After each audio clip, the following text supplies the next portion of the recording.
Benefits of taking ballet class from different teachers. A prophet is nothing in their own country, is something they say in Germany. It means that a prophet who teaches his own pupils will be listened to the least. The prophet's pupils will pay polite and respectful attention, but most of what is said will go in one ear and out the other. I like to call it habitual hearing, when somebody hears without listening, because it has been said so much already.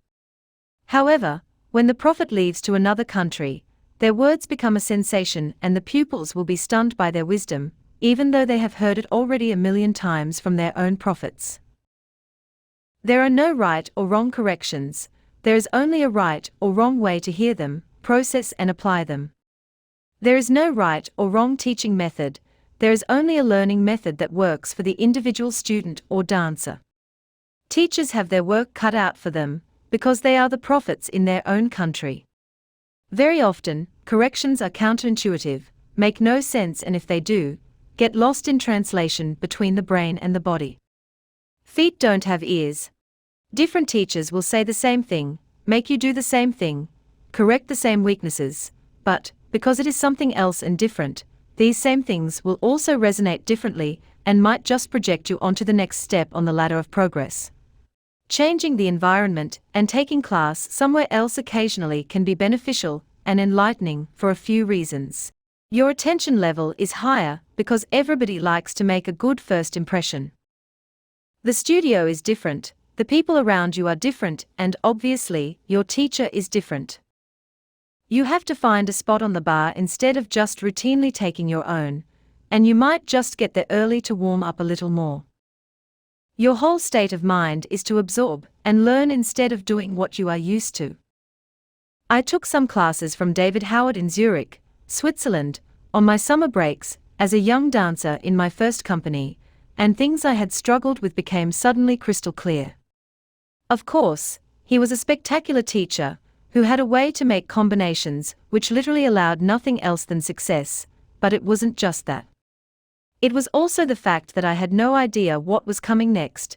Every step seemed to be a surprise, almost an adventure, in a city hundreds of miles away in a different country, living in a rented tent in a campground because I couldn't afford a hotel. It was definitely not business as usual. Taking a ballet class, in the ideal world, should always be an adventure. In and of itself, a ballet class is an adventure, but like with so many things, it's all in your head. If things are there all the time without question, we lose the ability to recognize how truly unique, fulfilling and out of the ordinary they actually are. Different teachers will say the same thing, make you do the same thing, correct the same weaknesses, but, because it is something else and different, these same things will also resonate differently and might just project you onto the next step on the ladder of progress. Every student and dancer should take the opportunity to experience a different voice saying the same things.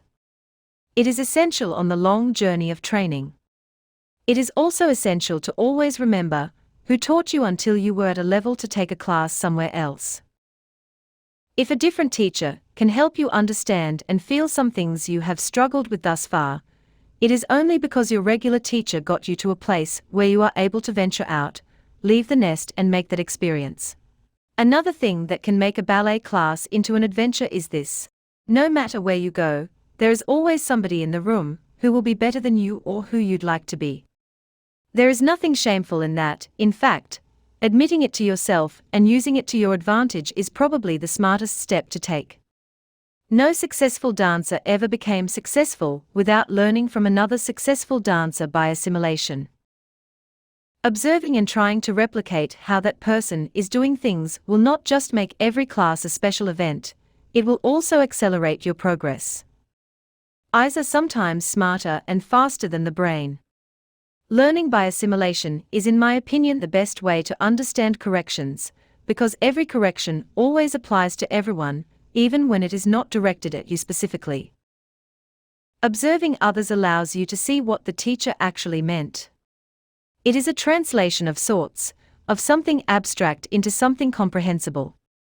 The first time I really understood and made my peace with double saut de basque was by watching ice skating on TV and having a light bulb moment. If you think it's awkward to zoom in on somebody in the room, trust me, there is probably somebody else who is zooming in on you too. Which is another thing that puts the adventure back in class. You might be helping another student or dancer to discover something because of your work. Ballet class can only be as good as you make it for yourself, and by extension for everybody else in the room. Taking class from different teachers and with different people around you, with different better people to observe, and with different people watching you and possibly learning from you, is one of the best ways to progress. It is a reminder of what class is supposed to be, what it should be and what it is. If you let it. Taking class from different teachers in different places reminds you of everything that you may have forgotten or taken too much for granted at your own studio, or school or company. The adventure is always there, just waiting for you to recognize it, to seize it, and make the best of it.